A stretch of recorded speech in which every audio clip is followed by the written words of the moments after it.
So yesterday we start our third main module of this course, which is known as proof techniques. Okay, and what we yesterday had was it was a more of an introductory session, wherein we discussed what is proof and what all techniques we have known so far. You know, whether it was in our high school or the earlier semesters of your engineering, what all different proof techniques we have seen.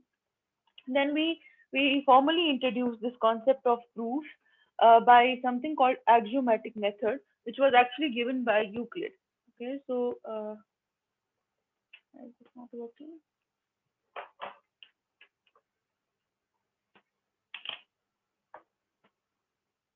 Just a minute, guys.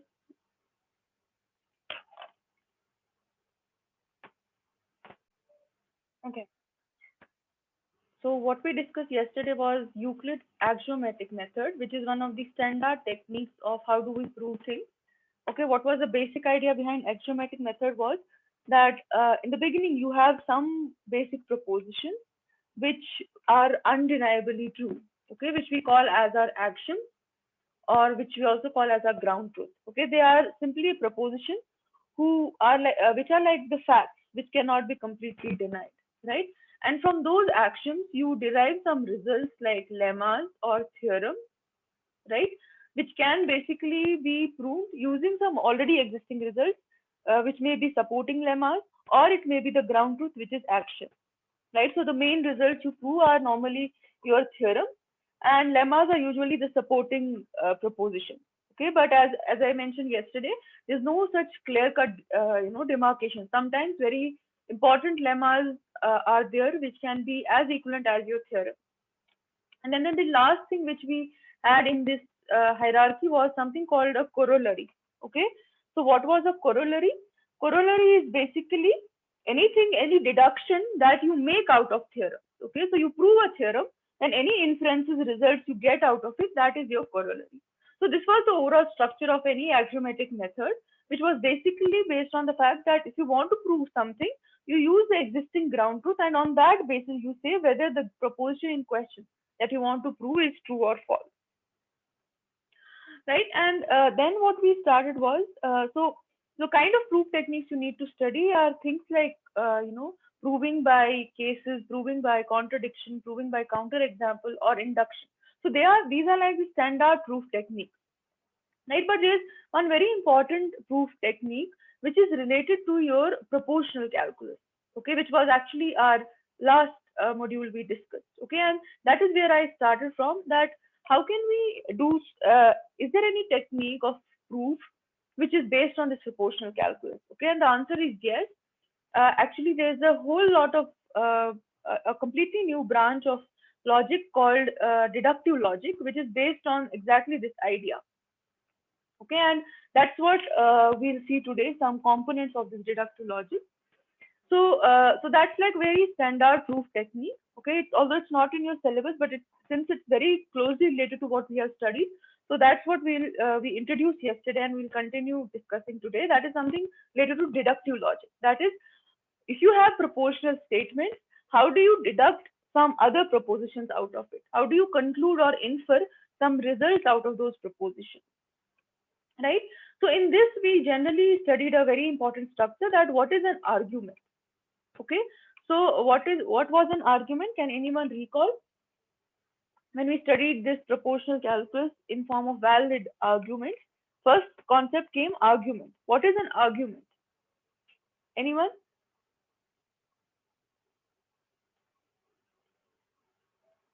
Yes, class. Anyone recalls what is an argument? It's simply a sequence of propositions. Okay, this is simply a sequence of propositions. Okay, so suppose I have P1, P2 till Pn. Okay, and the last one I have Q. Okay, so sequence of any sequence or multiple propositions is said to be argument if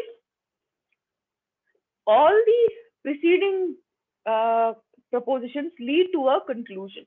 Okay, so that means if I have these n plus 1 propositions, the first n are known as your premises or assumptions, and the last one has a special name, it's known as your conclusion. Okay, so set or sequence of propositions, okay, which you make to prove any argument, sorry, to prove any a proposition in question, that is known as your argument. And what is the structure of an argument? All the except the last one, all the propositions are known as your premises, and the last proposition is known as your conclusion. Okay, and the structure is such that now any argument is of this form. You have premises or your assumptions, and the last one is your conclusion. Right? Now this was argument. Now when do you say an argument is a valid argument? Okay, anyone? When do we say an argument is a valid argument? This is something which we had ended our yesterday's lecture. When we say an argument is a valid argument. Yes, class, it has been less than 24 hours. Very good. When all premises are true, then we can say, or basically not necessarily true, but if we can conclude about the truth value of a conclusion just based on premises, we say that it's a valid argument. Okay, and one of the methods to do this is to prove that some statement is a tautology. Okay, can you tell me what is that compound statement? If I need to prove an argument, a sequence of propositions is a valid argument, one very standard method to prove that is to show that the truth table of a compound statement is tautology. Can anyone tell me if P1 to Pn are my premises and Q is conclusion? So what compound statement should I look at which should be a tautology?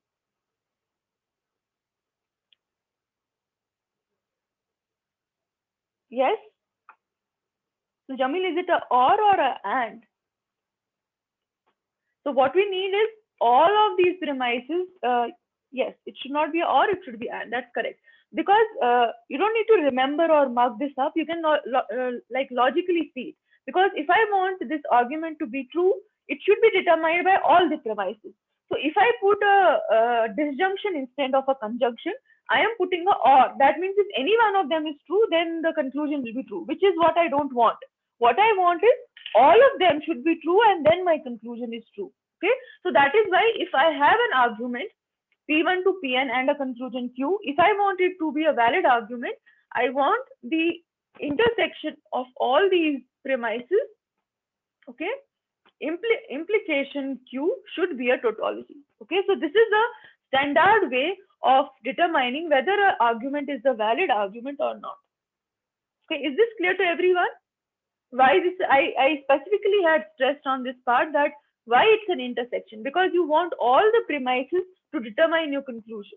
Okay, and yesterday we proved that this term, if you have any term, whether it's a single premise or multiple premises, it's always a tautology. We proved this yesterday. Okay, so is this clear? The structure of an argument and a valid argument, and what is the standard way to do it? Okay, so today we'll continue from there and see some standard techniques in deductive logic, which can help us in proving things.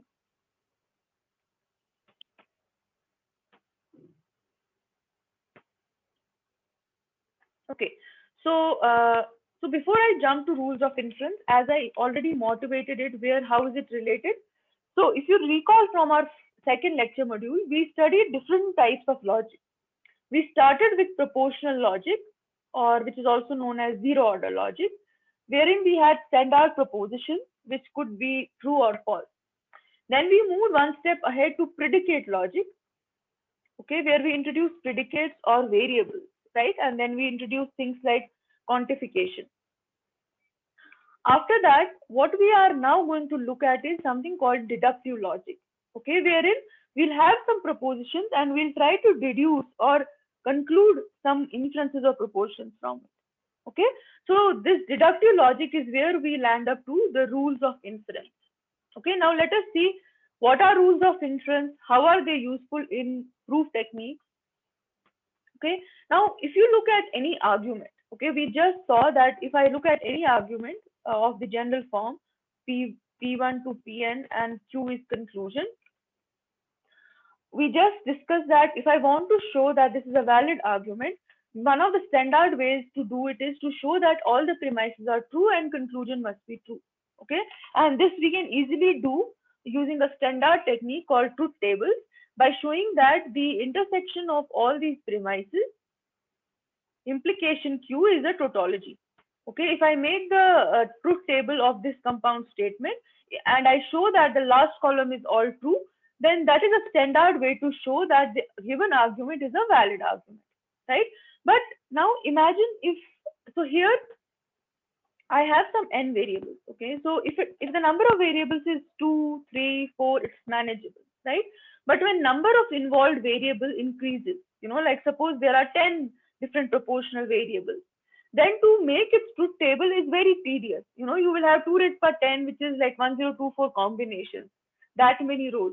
So you cannot really go to and make all those 1024 combinations manually, right? So that means when the number of proportional variables increases, which is kind of obvious if you're dealing with practical scenarios, then this truth table method of proving an argument is valid cannot be used, right? It's not practical actually, because you cannot make such a large truth table, right? In such cases, how do we prove that an argument is valid? Okay, that is where we hit this these things called rules of inference. Okay, what are rules of inference? Rules of inference are simply logical deductions which are used to prove new propositions from already proven ones. Okay, so you will have some list of propositions which are already proved to be true or false. Okay, and then based on their combination, you will take a decision whether you will, what is your conclusion. Okay, so rules of inference is nothing but a simple logical deduction from already proved propositions so that you can get the new proposition. Okay, so it's like reusing what is the existing material to deduce some new thing from it, right? And there are various standard rules of inference which have been discussed in the literature and in the study of deductive logic, and that's what we'll see.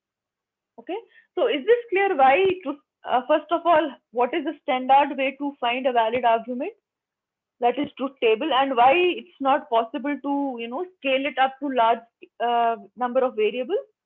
Okay, do you understand the motivation behind why we need to study simple rules of inference, why we cannot rely on truth table?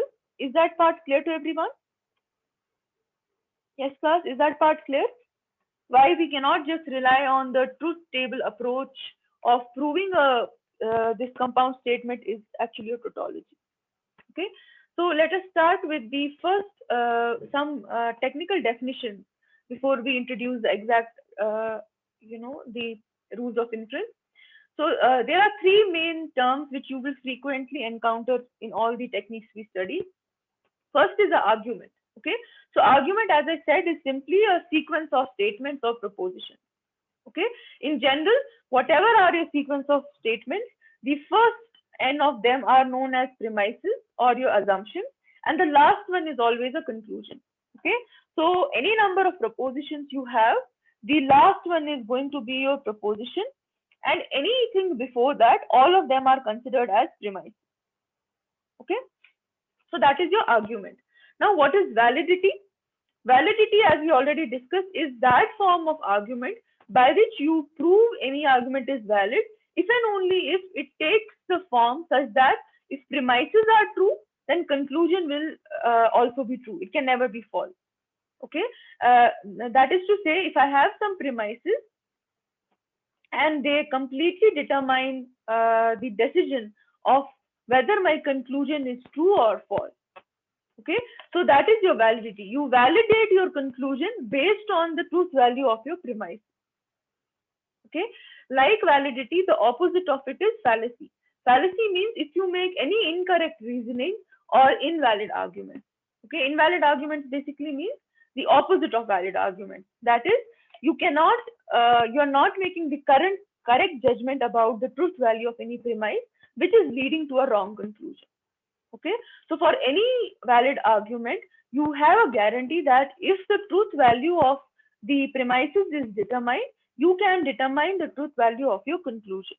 Okay, but if at any point of the premises you make an invalid argument, then it's known as a fallacy. That means there is no guarantee that your conclusion is correct.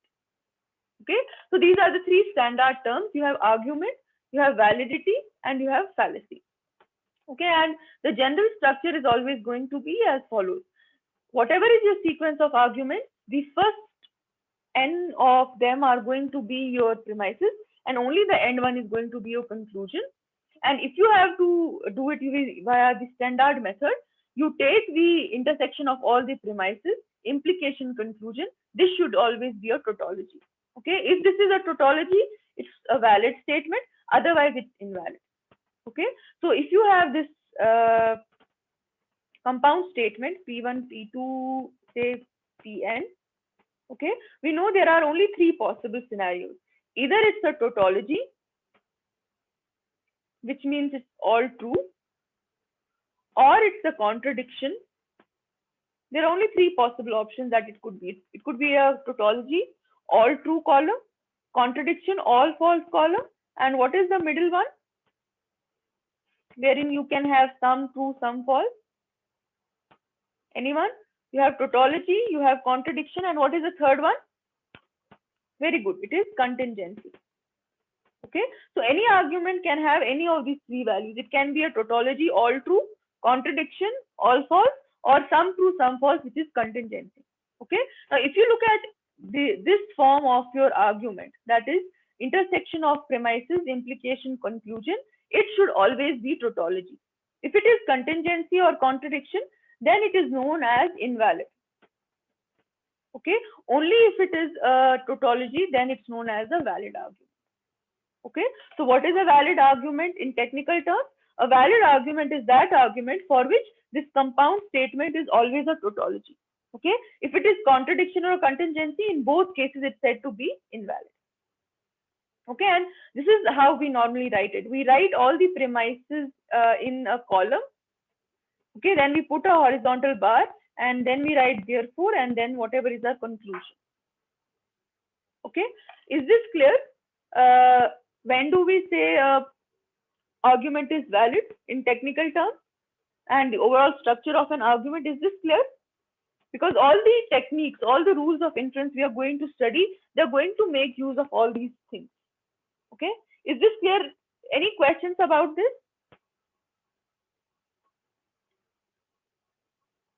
Yes, class, any questions about this? Is this clear to everyone? The structure of an argument and when it is a valid argument. Okay, so then let us start with our first rule of inference, which is one of the prime rule, like very important rule of inference, which is known as modus ponens, okay, or law of detachment. Okay, let's try to understand what is modus ponens or law of detachment. As I said, it's one of the most fundamental inference rules in the deductive logic technique. And what this says that if suppose you have a proposition P and you have proof of P, okay, and you have proof of P implies Q, okay, then what it means is that you have a proof of Q. Okay, so if you have two, so here your premises are two. One is your propositional statement P, and another is your conditional statement P implies Q.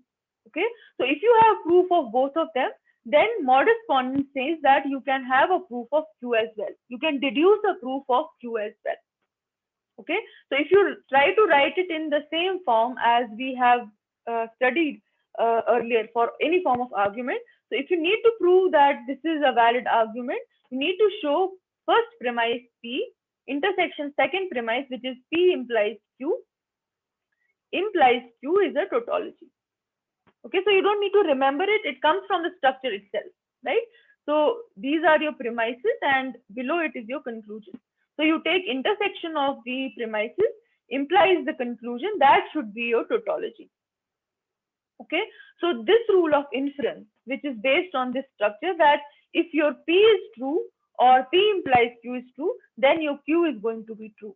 Okay, this is known as your modus ponens, or this is actually the name comes from Latin, which means a mode of proving which affirms, or something which confirms the existence of any particular proposition. Okay, so in general, whenever you see any argument of this form, that P implies Q and then the P is known, then you can easily derive your Q as the conclusion. Okay, we'll shortly see the example. But before that, let's digest this notation. Okay, so the notation here is actually as follows. So what you write as your premises are like your hypothesis. Okay, so before you make any conclusion, you kind of make some hypothesis, what is already given to you, ground truth, and what are your assumptions. Okay, then you draw a horizontal line which actually splits your premises and conclusion. Okay, and in general, after therefore you write your conclusion. So in general, when I look at mod exponents, what it tells us that if our conditional statement P implies Q and our hypothesis, our assumption about a particular statement is true, then conclusion will also be true. Okay, which is also clear from this diagram. See, if this is true and this is also true and there's an intersection between them, then definitely this implies Q will be true. Right? We know from the implication truth table. Right? Let's try to see an example to understand it better. So suppose this is your example. Suppose there's a conditional statement. If it snows today, then we'll go to skiing. Okay. So let me put it snows today as P and we go to skiing as Q. Okay. So that means if it snows today, then we'll go to skiing is our conditional statement. So I can write it in a form P implies Q. Okay. Now this is your conditional statement. Now what is the hypothesis? Now hypothesis is it is snowing today. Okay, which means P. Okay. Now can I make conclusion that we will go to skiing? Can we make a conclusion that we can go to skiing? Yes, no? We can make it, right? Because the conditional statement is if it is true and our hypothesis says that it is going to snow today. Okay, and we know from the conditional statement that whenever it snows, you will be going to skiing. Okay, so we can derive the conclusion Q, and you can see this is of the form mod exponent. So any statement which you can write as mod exponent, that you can easily directly say that it's a valid statement. Why? To show that it's a valid statement, what you need to only show is both of them are true. The hypothesis follows your conditional statement. Okay, so in this case, you don't need to make long truth tables. Only thing you need to do is you need to assure what is your conditional statement, and you need to assure hypothesis satisfies your conditional statement. If it satisfies, then your conclusion will be a valid conclusion. Okay, let us see one more example and see if you follow that. Determine whether the argument is valid. Okay, you have to tell whether this argument is valid and determine whether the conclusion must be true because of the validity of argument. Okay, so let us see what is the argument. So let this be P, that is square root 2 is greater than 3 by 2. Let this be P and let this square root 2 square is greater than 3 by 2 square be Q. Okay, then what we are saying is P implies Q is our conditional statement. And what is our hypothesis? Our hypothesis is P, that is square root 2 is greater than 3 by 2. Okay, then can we deduce that Q is true? Okay, remember conclusion will be true only if the premises, both of them are true. Okay, so you have to check whether your hypothesis is true and does it satisfy your conditional statement. Okay, so let us first see, is this true?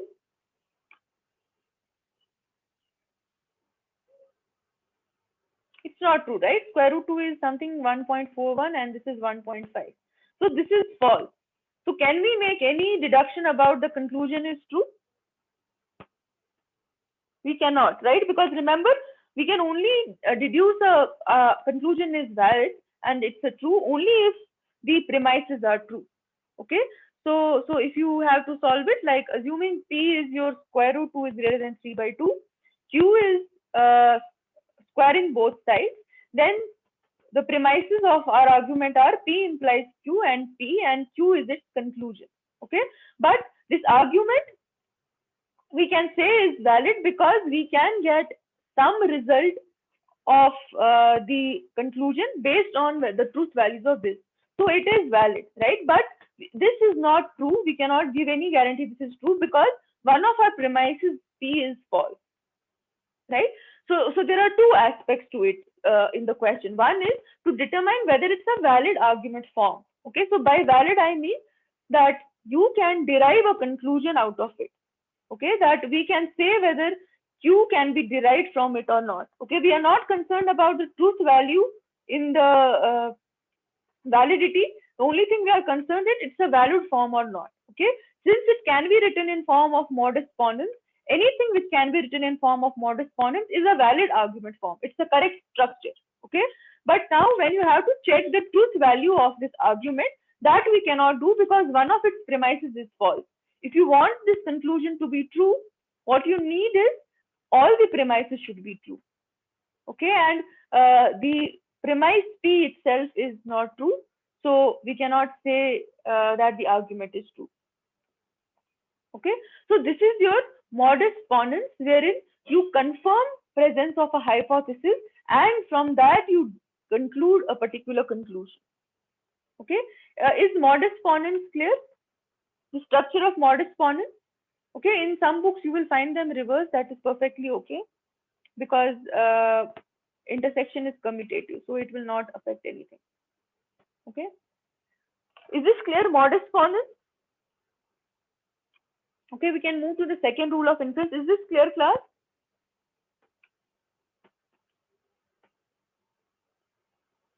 Okay, now let us move to the second very fundamental and important rule, which is known as modus tollens. Okay, what does modus tollens say? Modus tollens says if your conditional statement P implies Q and negation of Q are true, then negation of P is a valid argument. Okay, so you have P implies Q, but instead of P, you have negation of Q and it proves negation of P. Okay, so modus tollens is a Latin word for the mode that denies. So you can see what you are doing if you compare modus tollens with modus ponens. What is the difference? So P implies Q is in both. Okay, here we have P and it implies Q.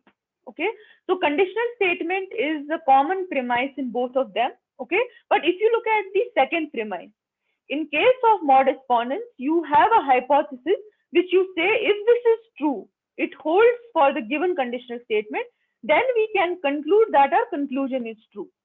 So it is kind of affirmation. You affirm that a hypothesis is true, and from that you deduce that conclusion is true. Okay, but if you look at modus tollens, what does it show? It shows that the hypothesis, the negation of hypothesis is true. That means it's denying a particular statement, and then it shows if the negation of that conclusion is true, then the negation of your premise is true. So modus tollens is involved with the negation or denying, proving something by denying its conclusion. Okay, so it is, we'll just shortly see example, but the idea here is you deny something, that is a conclusion. So it's like we are saying here, this can never be the conclusion. Okay, we are going in the negation sense. This can never be the conclusion if the hypothesis is never true. Okay, so here we prove something is valid via a positive set of arguments. Here we use the negative or the negation of this argument. Okay, is the difference between the two clear? Ponens and tollens. Ponens is the positive affirmation. You prove that hypothesis is true, and from that you deduct that conclusion is true. Okay, in tollens it's opposite. Okay, there's a swap between hypothesis and conclusion as well as there's a negation. So it's like a contrapositive kind of thing. You swap as well as take negation. So here what you prove is if the conclusion is not true, that means hypothesis was also not true. You proved using the negative or the negation part of it. Okay, is this clear? The difference structurally, the difference between modus ponens and modus tollens. Yes, class, is this clear? Okay, so before I conclude, tell me what should be the compound statement. If I go by the truth table technique of proving that this is a valid argument, what would be the compound statement to prove that it's a tautology? For modus tollens. Modus tollens we already know. For modus tollens, what would be the compound statement that we should prove that it's a tautology so that we can say that this argument is a valid argument? Yes, class? Please follow the same structure which we have seen. Yes, I want others also to try. This is very simple. I told you in the beginning also only the what is a general structure, right? When you have premises and then a conclusion, we know what is the general structure of it, right? All the premises, we take an intersection of them, okay? And then we imply it to not be. Okay, so you always have to stick to the general rule. Baki, it's all like variation of it. Okay, is this clear to everyone how we got this compound statement? Yes, class, is this clear to everyone how we got this compound statement? It's simply the intersection of premises and then below the bar is the conclusion. That's it I've done. Class, say yes or no. Is this clear to everyone how we got this compound statement? Okay, good. Okay, now let me just summarize modus tollens and tollens and then we'll see the examples to understand them better. Okay, so these are the two standard rules of inference. Okay, we'll see some more, but even if you don't understand them, these two should but be clear because this is like the fundamental two rules of inference. Okay, what is modus ponens? It is a way of proving something by affirming it or looking at the positive aspect of it. And modus tollens is the opposite. It is a way to prove something by denying it. Okay, so modus ponens is if A is true, then B is true, okay, which is your implication. Let me use it in A-B sense only. So A implies B. If A is true, then B is true. And if your hypothesis is A is true, then you can conclude that B is also true. Okay, but what is modus tollens? It also has the first implication. If A is true, then B is true. But instead of having the checking the hypothesis, you check the negation of the conclusion.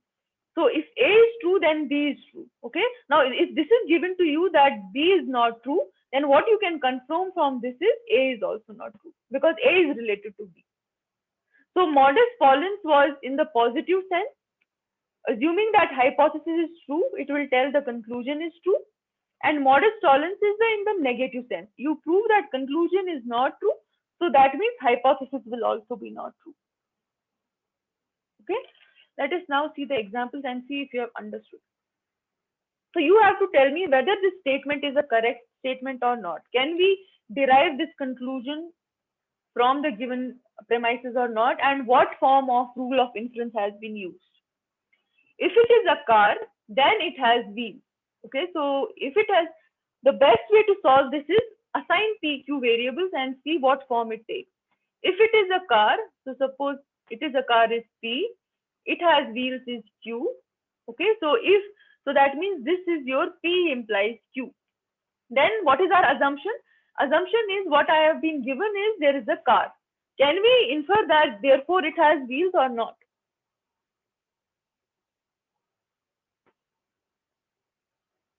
See class, you are given a conditional statement that whenever there is a car, then it will have wheels. Okay, so that's a conditional statement, something which you need to check. Then you have a hypothesis. The situation which is presented to you is there is a car.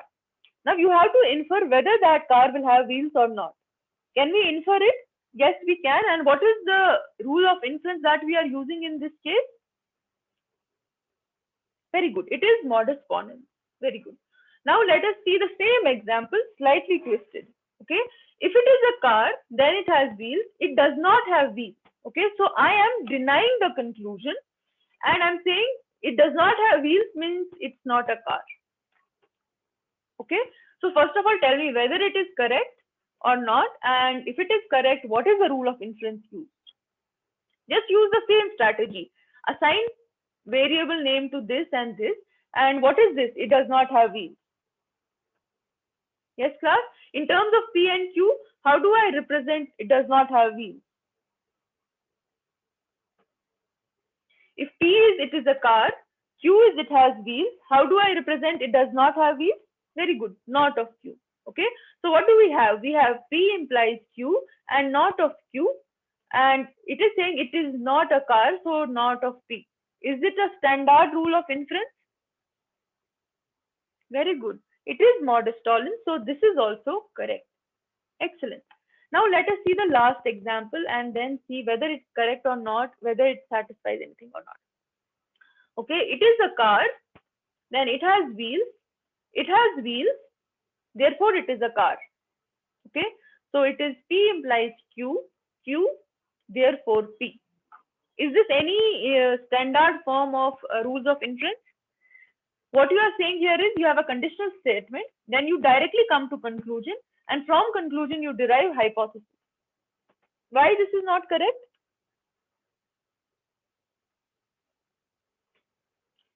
It could be any vehicle with the wheels, right? It could be, okay, so the thing why it's not a car, you can also direct, since the example is very directly relevant, you can directly say, you know, in logical sense also, if something has wheels, it cannot necessarily be car. It can be any vehicle which has wheels, right?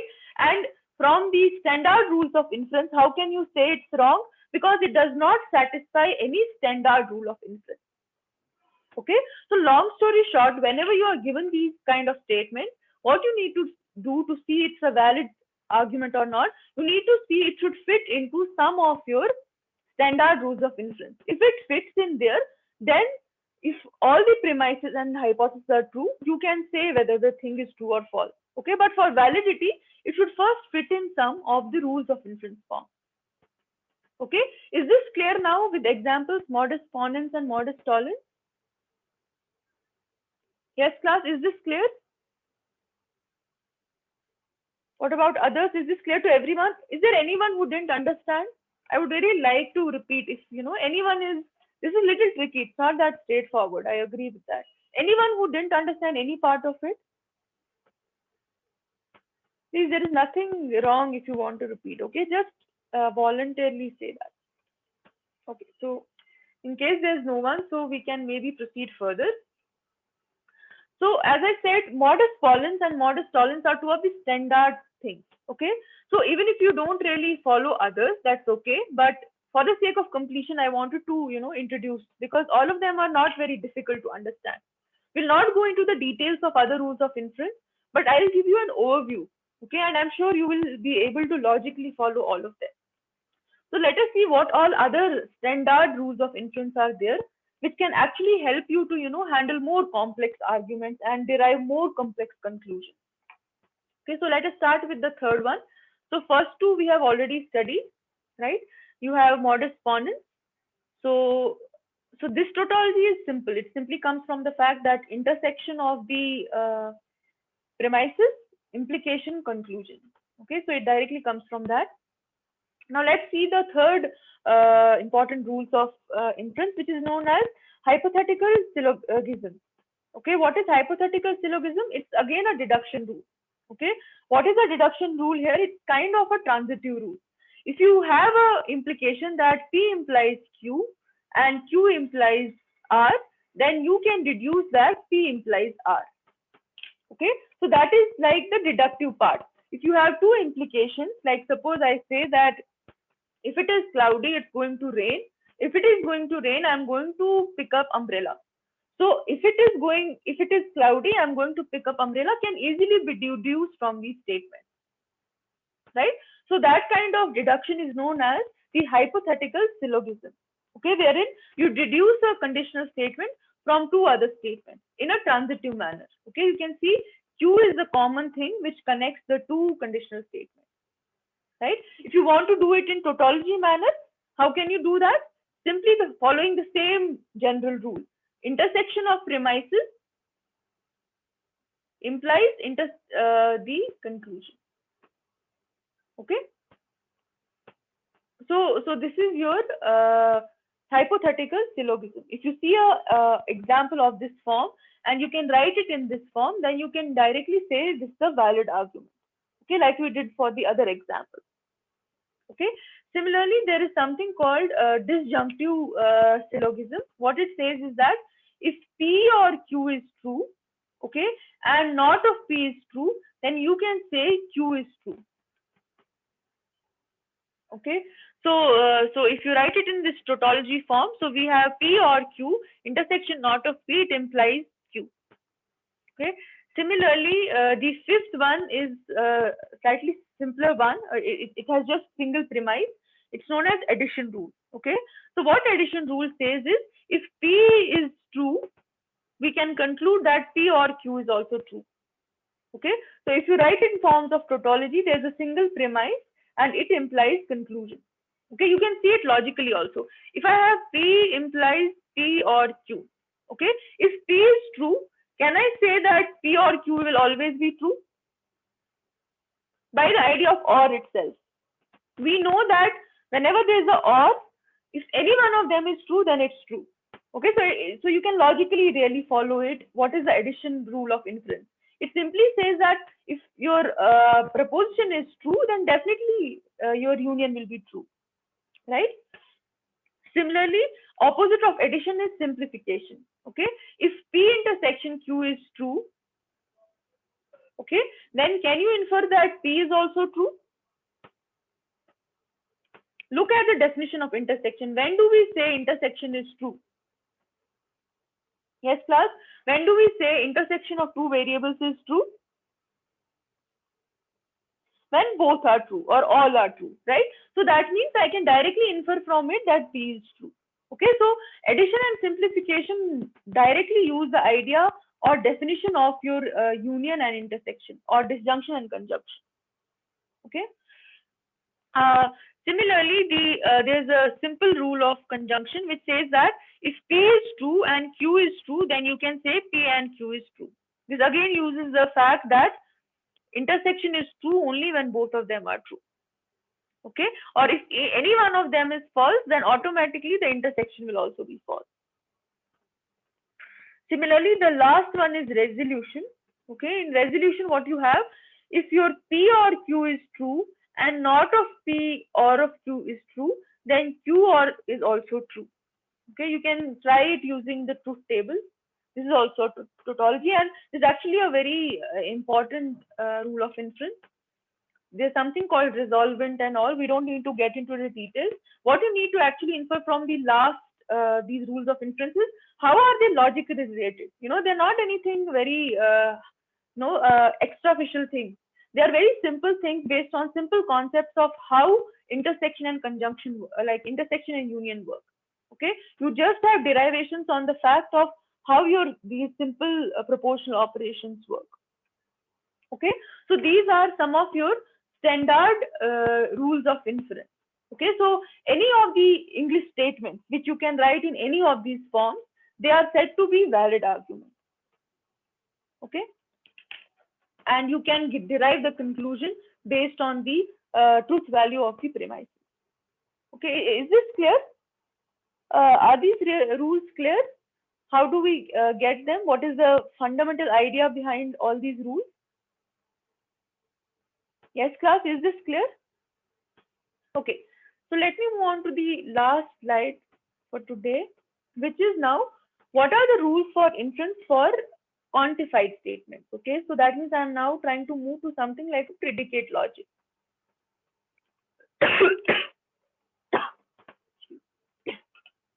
Just a second, class.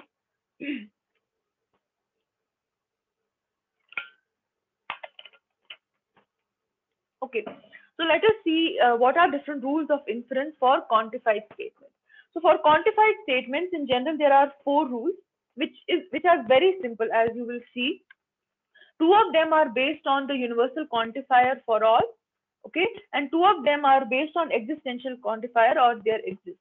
Okay, so if you recall, what was the use of for all x? How did it work? When was for all x true? When did we say the universal quantifier or the for all quantifier was true? Anyone recall? Because if you remember that, then these rules of inference will be like a cakewalk. They are very easy. When do we say a universal quantifier is true? Yes, class? Please, I want a reply. Like, it's not very long back when we discussed this. Excellent.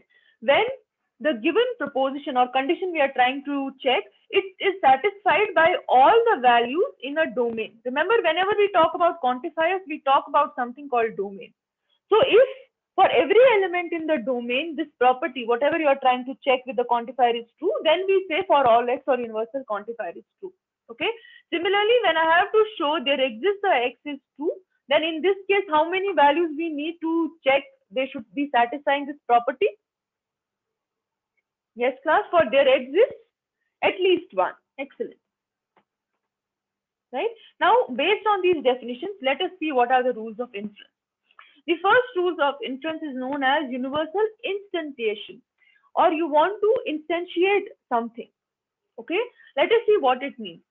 The premise in rule of universal instantiation is if for all x, px is true.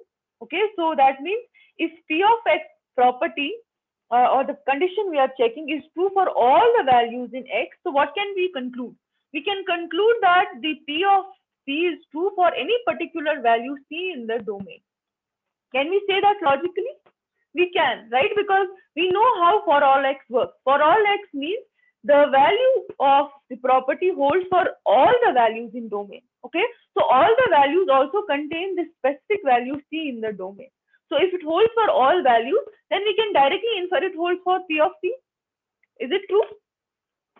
Does everyone follow this logically?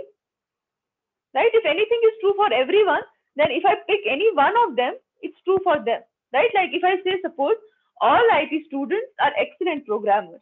Okay. Now suppose I pick one of them, say Ankita. So normally, if I have said made this a generalized statement that all IT 2020 batch are good programmers, then Ankita is also one of them. So that's like a direct deduction, right?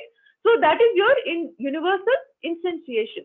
Okay, wherein if your premise is for all x, p of x holds true, that means by definition of for all x, the property holds for all values in the domain, then you can directly infer that any one of the values if you pick from domain, it will be true for that as well. Okay, is this clear? Universal instantiation, is this clear? Yes, class, is this clear? What we are doing in this, how we derive the conclusion in this case? Okay, the opposite of universal instantiation is universal generalization. Okay, which is like the opposite or exactly opposite of it. What you are saying universal generalization is, if I say p of c, property p or proposition p holds for c for any arbitrary c. Okay, I am saying for all possible values of c in the domain, p of c is true. Okay, so can I infer from that for all x, p of c is true? Just look at it logically. What I'm saying is one by one. Okay, so IT batch suppose has 50 or 60 students. One by one, I'm saying that the property of being a good programmer is true for A, B, C, D, E for all 60 students. Once I made these premises or for all 60, 70 students, can I conclude that for all x, p of x is true? Okay, so you can see it's opposite. In first case, we use the universal quantifier definition for saying that it holds true for all domains. Then from that, we concluded that one of them will also hold. Okay, that is instantiation. You pick up an instant. Now the other is generalization. If you do it individually for all students, okay, now if you have to conclude out of this, like if I am saying for every, so Dhananjay, Kundan, Shubham, Jamil, all of them I'm saying are good programmers, like I do it for one by one to each student. If I have to conclude out of it, what am I doing? I'm generalizing it to the entire class. Okay, so that is where we can conclude that the universal quantifier for this property is true. Okay, is this clear? Universal instantiation and generalization. Okay, you need to relate with the name also, because here you were trying to prove hypothesis for each one, and then the conclusion was a generalization for everyone. Okay, whereas in this case, the premise was itself a generalization, but you were trying to extract specific cases out of it. That's why it's instantiation, whereas this is generalization. Okay, is this clear? The two quantifiers for universal case?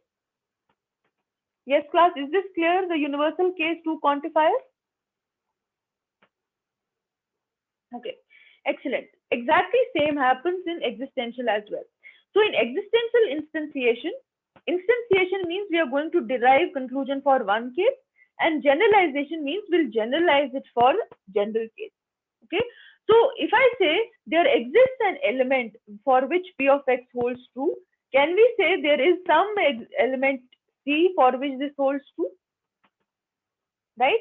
We can say that, because whenever there is a there exists means there is at least one element. Okay, so that one element is what we are saying here is the C. Okay, so we are making a generalized statement that there exist some values for which a property P of x holds. Okay, and what we can conclude from that, we can find that element, at least one element, and show that the property is true for that. Okay, so you can see premise is a general statement, and you take one instance, one particular instance which satisfies it as the conclusion. Okay, and vice versa happens in the generalization. You show that there exists some element, say C, for which this property is true. Okay, now if you have to generalize it for the entire domain, you can generalize in terms of the existential quantifier that there exists some x for which the given property is true. Okay, so in general, whenever we talk about predicate logic and the quantified statement, these are the two variations in which the rules of inference appear. It may be instantiation, wherein the conclusion is proven for a specific instance in domain, or it can be generalization, where the premises are true for individual things and you try to take a general conclusion out of it. Okay, is this clear? All four rules of inference for quantified statements, are they clear? Yes, class, are these clear? All right, class. So I'll stop there. So in after midterms, Jara, we'll